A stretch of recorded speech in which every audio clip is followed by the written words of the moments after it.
साथियों नमस्कार, मैं आपका भाई पंकज सूर्य, स्टूडेंट आर्मी संस्थापक। आज बात करेंगे अरावली पर्वत की वजह और विषय पर। अरावली पर्वत के विषय पर सरकार के खिलाफ अरावली पर्वत के लिए कुछ लोग प्रोटेस्ट कर रहे हैं जो भारत के नागरिक हैं, और सरकार से मेरा ये सवाल है और उन लोगों से भी सवाल है, सरकार ये स्पष्ट करे कि अरावली पर्वत से पर्वत को हटाने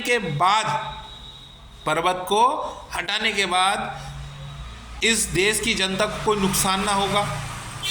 इस वातावरण को कोई नुकसान ना होगा, इस धरती की कोई दिक्कतें तो नहीं बढ़ेंगी, इस देश की जो धरती है, जो सिस्टम है, उसको कोई दिक्कत तो नहीं आएगी।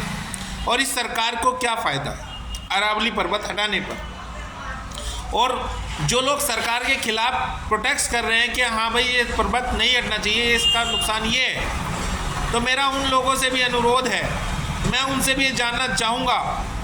कि इस पर्वत को ना हटाने से क्या क्या नुकसान होंगे। जो लोग ये चिंतित हैं इस बात के लिए कि इस पर्वत को हटाने से ये नुकसान होगा, जैसे ऑक्सीजन हमें इन पर्वतों से मिलती है,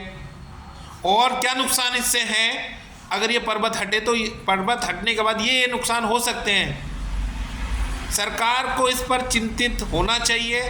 क्योंकि ये गलती अगर एक बार हो गई, यानी ये पर्वत हट गए, और जो लोग ये चिंतित हैं कि इस पर्वत को हटने से ये दिक्कतें आएंगी, अगर ये सही हुआ तो यकीन मानिए भारत सरकार दोबारा से ऐसे पर्वत नहीं खड़े कर सकती। ये कुदरत के दिए हुए पर्वत हैं, इसको अगर हम कुदरत से खिलवाड़ करते हैं तो हमारे सामने ये दिक्कतें आ सकती हैं। सरकार से मेरा अनुरोध,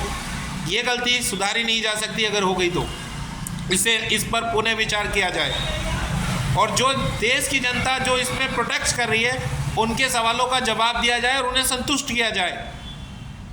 क्योंकि हर देशवासी को इसके विषय में नहीं पता। बहुत लोगों को तो पता ही नहीं अरावली पर्वत है कहाँ पर, अरावली पर्वत कितना बड़ा, देश की बहुत सारी जनता को नहीं पता।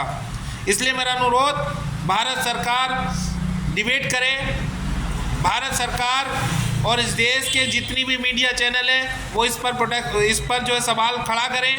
कि अगर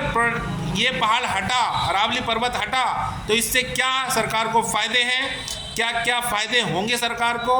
इस देश की जनता को, इस वातावरण को, और अगर ये पहाड़ यहाँ पर हट गया तो क्या क्या नुकसान होंगे इस देश की जनता के,